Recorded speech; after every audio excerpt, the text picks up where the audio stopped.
Yo, what's going on, guys? Dr. Schwaz here. Today I've got a Blademaster skill card tutorial for you guys. So let's get right into it here. In Operation 5, they decoupled the characters and classes so that you can play any character with any class. So Blademaster used to be what Lonnie's old class was. So now you can just play any character with that class.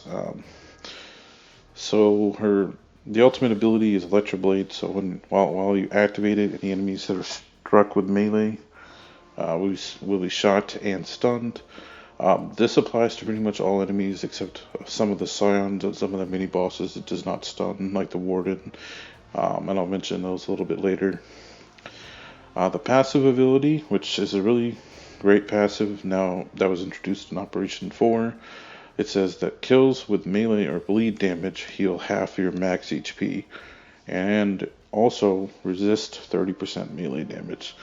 So this is very useful in keeping Blademaster alive in close quarter combat. You can kill basically two enemies when you're basically about to go down or die and be healed to full health, and also be able to sponge a couple of melees from elite drones and scions with that 30% melee resistance. Alright, and we're going to go right into the skill cards here in just a second. Alrighty, let's get started with the first card here. We got Brawler, which basically is just a melee damage increase by 130%. So, pretty much always a skill card you want to run, whether it's Horde or Escape. It increases the base melee damage, which is 750 damage, all the way up to 1725, which is what it would be at level 6. So, pretty much always one card you want to run.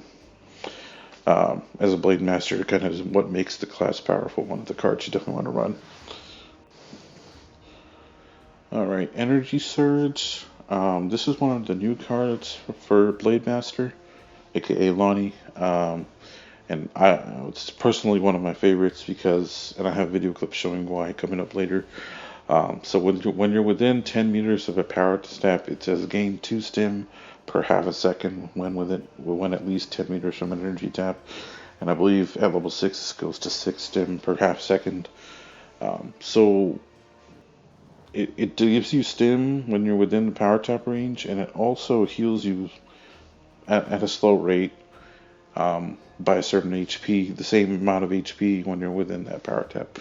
A really useful card, like if you're within a power tap and you get overrun, and for example you lose some health, the stem gets knocked off, you get meleeed by a juvie or something, and if you're within that range you'll get the stem back if you heal, and then you may lose it again, you get the stem back. It's definitely a very useful card to give you that health gate and that extra survivability.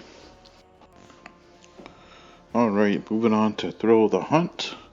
It says when at least 2.5 meters from a bleeding enemy, gain 32% damage resistance and an additional 85 HP of forced health regeneration per second.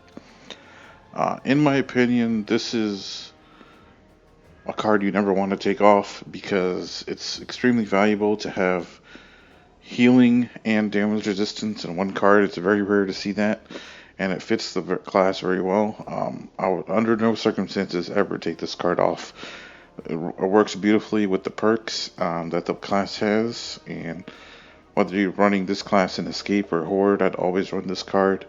Also, one thing I want to mention about Thrill the Hunt is the bleeding does not have to be from the Blademaster. It can be from like a Demolitions or a Tactician. Maybe they shoot a Scion, and if you're within 2.5 meters of that, you will also heal and get that damage resistance as well. Alrighty, Blade Dancer. So this is another of the second of 3 new cards for Blademaster. So basically what it does is it says each melee or bleed kill gives 35% extra damage for 15 seconds up to 200%. This is a melee or melee bleed stacking damage card. It stacks really well with the Brawler, and the way it works is, let's say if you run into a spawn and you kill 4 or 5 juvies, that 35% will stack with another kill to give 70%, and then stack again to give a 105 all the way up to 200.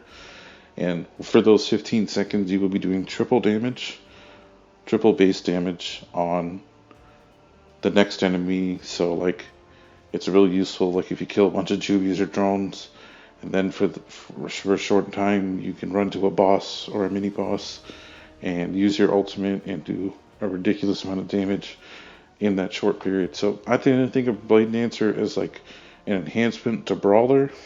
Um, Definitely a great card to have. I like running it in my Horde setup. So, alrighty, moving on to Shock Chain. So it says when enemies are hit with melee during Electro Blade, 6 nearby enemies are also struck. So when you activate the Electro Blade ability as this class, let's say you're meleeing a Scion, what it'll do is it'll Shock Chain, so it'll stun and shock enemies within, like, I think 5 or 6 meters of that Scion. And basically what that does is if it's sort of like a melee bleed that you can transfer between all the enemies. And I have clips coming up showing this effect, and this is really what makes Blademaster a crowd control, kind of bleed all around a certain area type of character, is that you can activate your ultimate, run up to a Scion, melee it, and then it will shock chain any enemy within 5 meters of it. And if that enemy is within 5 meters of another enemy, it'll shock chain them. And then you can run to another area of the spawn, melee it, melee an enemy, melee another enemy. Just keep amplifying that shock chain, and it becomes super effective. So I have footage of showing that coming up. Alrighty, Ambush. It says killing an enemy from behind reduces your ultimate cooldown by 30 seconds. So this card is really good in escape purposes, especially on hives like the mines or the corruption, or a hive like that has longer recharge, or your ultimate takes longer to recharge. So this is kind of a good card to run for those purposes. In Horde, I don't really see much of a function for this card. I think there are better cards, but definitely a good card to run if you want to get your ultimate back faster. Alrighty, Brutal Claw. This is the third new card added to the Blademaster class in this Operation 5. Basically, it's 40% extra damage and 20% active effects with the Claw. So Blademaster spawned with the Claw in Horde.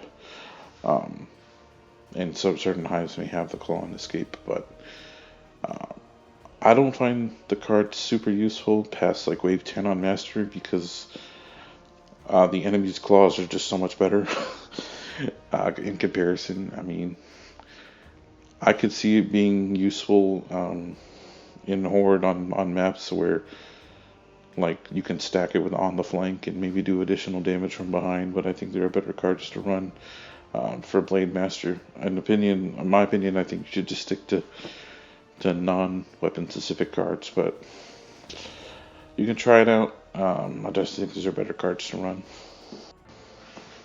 Epic Score Boost. Just a Score Boost card. You run it in Escape if you want faster times. Run it in Horde. No real reason to run it in Horde, so I'm just going to move on to the next card. Nasher Mastery says 60% extra damage and 30% active effects with the Nasher.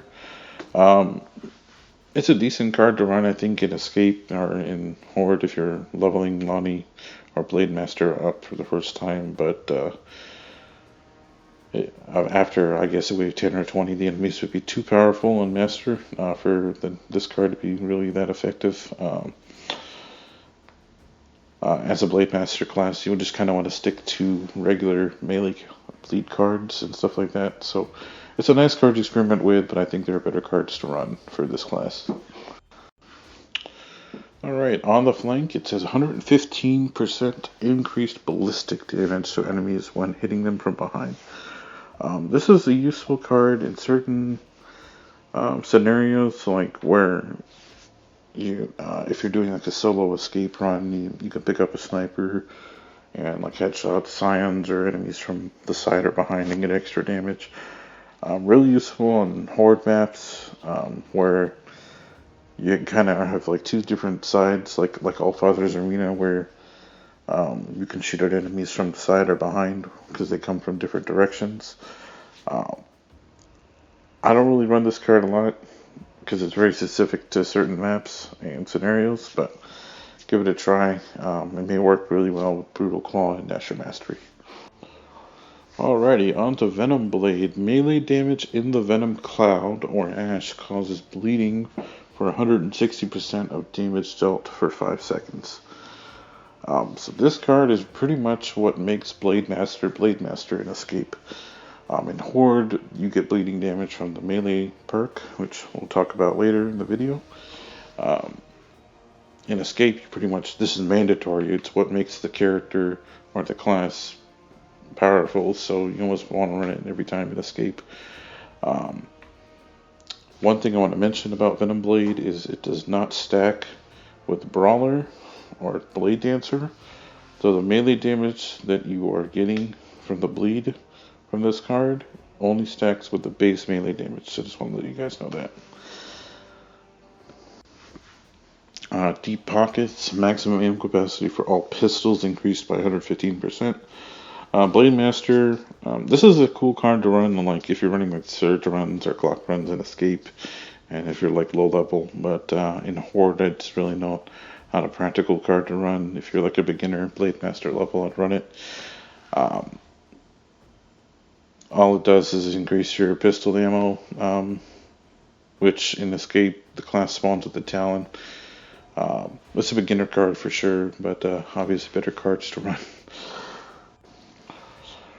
Mid-range deflection says you take 32% less ballistic damage between 5 and 10 meters.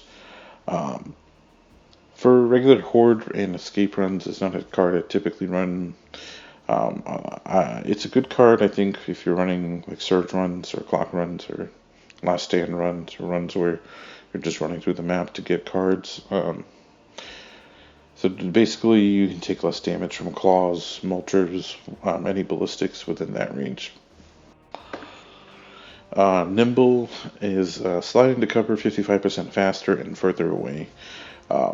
So this is a fun card to run, but it's not practical in any sense for Blademaster, other than I think maybe on the Labyrinth or Hive where you have to get out of the way. It may be useful, but only if you're running like surge runs for classic spear cards, it's good to have that and it's kind of fun to play with it, but not a practical card, and there are other better cards to run for this class. Alrighty, Shock Shield. It says when Electroblade is triggered, instantly receive 250 HP of stim. I think this is a great like intermediate beginner card to run before you level up like cards like Energy Surge and stuff like that. So once you activate the ultimate, you're going to get basically 25% stim capacity right when you activate it. So like it helps to give you that extra health gate to run into a spawn or a certain area of a hive where you need to use that ultimate. It kind of gives you that extra health so that you don't immediately go down when you activate that ultimate. So it's pretty cool. Alrighty, Venom Resistance says all damage taken is reduced by 32% while in Venom Cloud or Ash. So this is the escape-oriented card since Venom is only an escape. So basically, when you're in the Venom Cloud or the Ash that precedes the cloud, you take less damage by the Venom itself and by ballistics or melee. It used to be stronger in previous operations, but it's still a good card to run in certain hives. So, score boost increases your team score in Horde and time bonus in Escape. So if you're running a high score run in Master and Escape, you want to run this card. But moving on to the next one. Efficient Executioner. Every execution drops an ammo pouch. I think it's a good card to run if you're low level Blademaster, like on highs like rejects or lots of enemies that are easy to execute.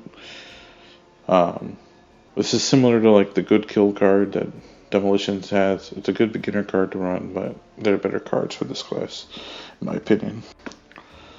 Banana Clip says Talon Auto Pistol magazine increased by 115%.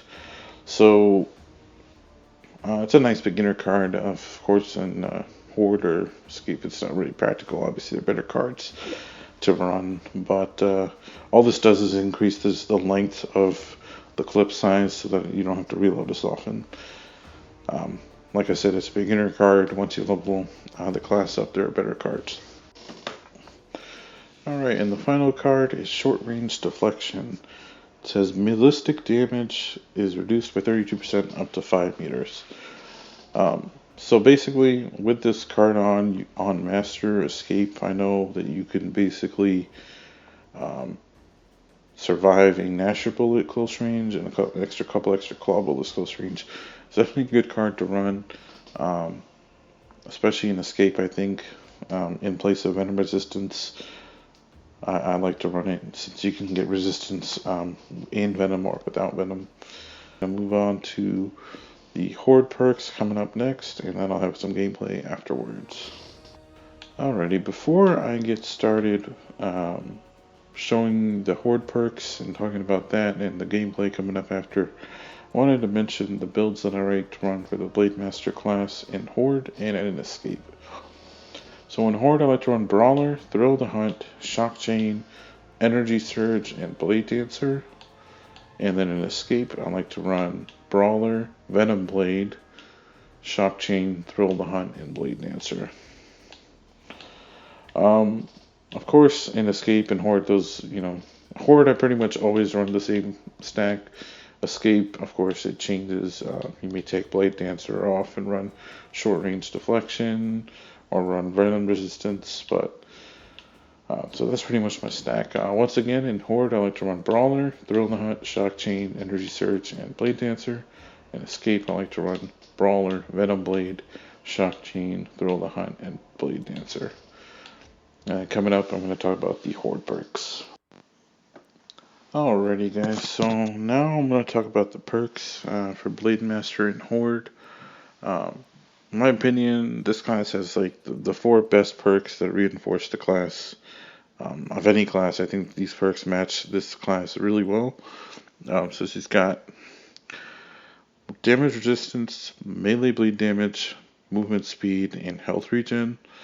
And on the screen here, I'm just going to show what those levels are, our values are when they're maxed. So with damage resistance, you get 30% at level 10. Melee bleed goes up to 150% melee bleed damage at level 10. Movement speed is 30% faster movement speed at level 10. And then health regen, you get 100% or double health regen speed at level 10.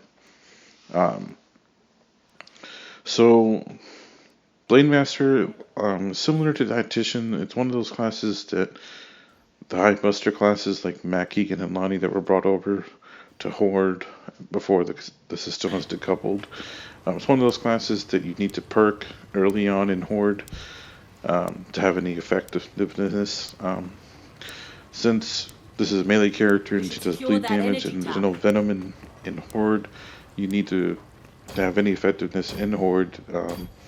Typically, you give your money to the engineer, but for this class, you want to perk up melee bleed damage to 10.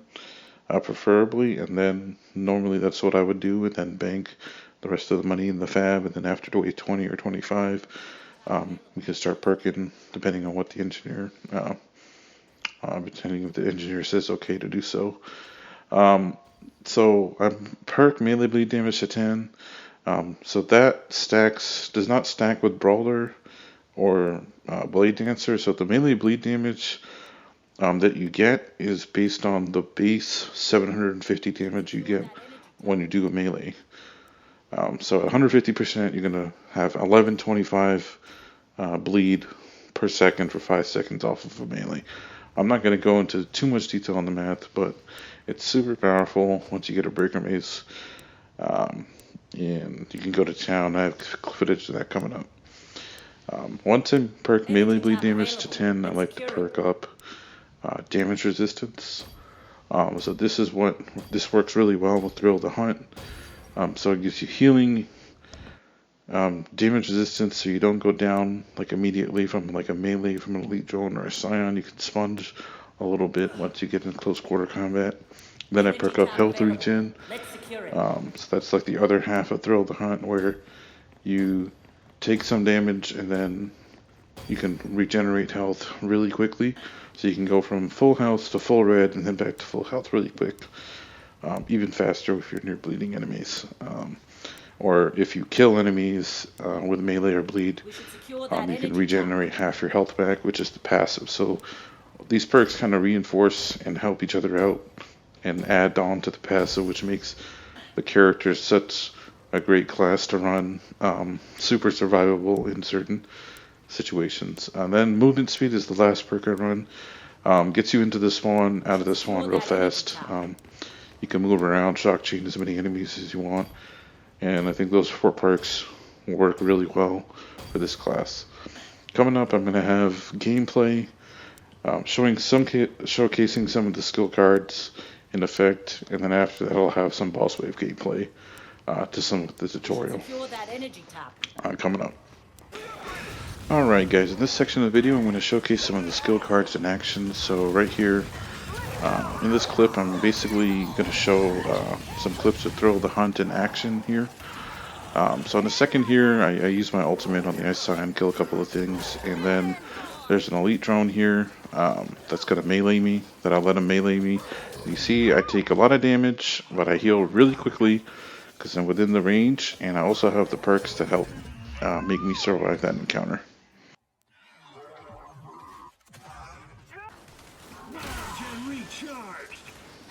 Here's another clip of the Thrill the Hunt effect. It's early on in a Horde game, and I melee this reject. I let it melee me. It almost downs me. The passive is what saves me, and then since I'm right next to it, I heal pretty quickly, and that's the beauty of Thrill the Hunt. Alright guys, so in this clip here I'm going to show you guys basically how far you can be from power tap and get stim from the energy surge skill card. So this is basically how far 10 meters is, and then the next clip I'm going to showcase this card in action a little more.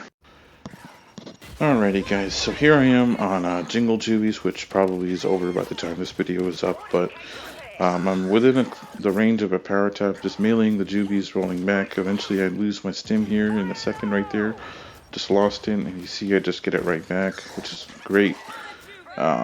Skill card in my opinion. Gives you an extra health gate, so it gives you an opportunity. See, I just lost stim there again. Get it right back. It's a beautiful card in my opinion. Basically it gives you like extra leeway when running into a spawn. You have that a little bit of protection there for you. Great card to run in Horde for sure. Alrighty, in this next clip here, I'm basically showcasing shock chain. So basically what that does is it shocks and stuns enemies within a certain range of the enemy that you're hitting. So what I do to effectively use this is you want to melee one enemy, run to the next one, melee another enemy, run to the next one, and what this does is it shock chains enemies within 5 meters of the enemy that you're hitting. So as long as you're moving quickly between each enemy, you can basically get a giant spread of enemies that are shocked, and with that the enemies will also bleed. So I kind of think of shock chain as a card that kind of transfers the bleed damage throughout a certain area. Beautiful card to have, never take it off no matter what. Alright guys, so here in this section of the video I'm going to showcase some gameplay using Blademaster in action here. So right here I'm playing as UIR Cosmonaut because he's gigantic and it's hilarious to see him as Blademaster. We're on wave 30 here, using shock chain, my ultimate, to run into the spawn. So just melee a couple of the scions, run around, melee the drones, and I'm using the Breaker Mace on the Snatcher right now. And it's doing pretty good damage. Snatcher doesn't know what to do, and I kill it. So really cool clip there. Alrighty, got another clip here on wave 15. Got a carrier. I'm going to use my ultimate and kill a couple of the enemies prior. Almost get frozen by the ice scion, but that's okay. One thing I wanted to mention is the Electroblade ultimate says it stuns and shocks all enemies, but it does not shock some of the mini bosses like the Warden. I know the Salvo Scion doesn't get stunned, and the Cryo Scion doesn't get stunned. I think there's a few other enemies I may be missing, but just be wary of certain Scions and certain mini bosses not being stuck. You want to just quickly melee them, run out of the way, so you don't go down. One thing I wanted to mention is it's always useful to have a crowd cannon on hand. One thing about the crowd cannon a lot of people don't know in Horde is that when you freeze an enemy with it, you do triple damage to that enemy from all sources. So what I did just now is I slammed the breaker mace on the ground on a wave 30 flock, and my ultimate went from 0 charge to full charge. And I bled out the flock with that breaker mace slam, and then I went back into the spawn to continue killing things with my electro blade. Very underrated weapon, always have one on hand, usually the engineer keeps it. Just wanted to throw that fact in there. Anyway guys, I'm going to conclude the clips here and the tutorial here with some Wave 50 gameplay on Master Overload. We did a lot of boosting when this video was filmed because it was quad XP, so I hope you guys found this tutorial informative and hope you learned something. I kind of want to make this video because I was working on the class and cards and anything. I think Blademaster is really underrated. Just wanted to show you guys what the potential is for this class. It's very powerful once you learn how to use it, and very fun. So hope you guys enjoy. Here's some Wave 50 gameplay, and that is pretty much it for me. Thank you all so much for watching. Peace.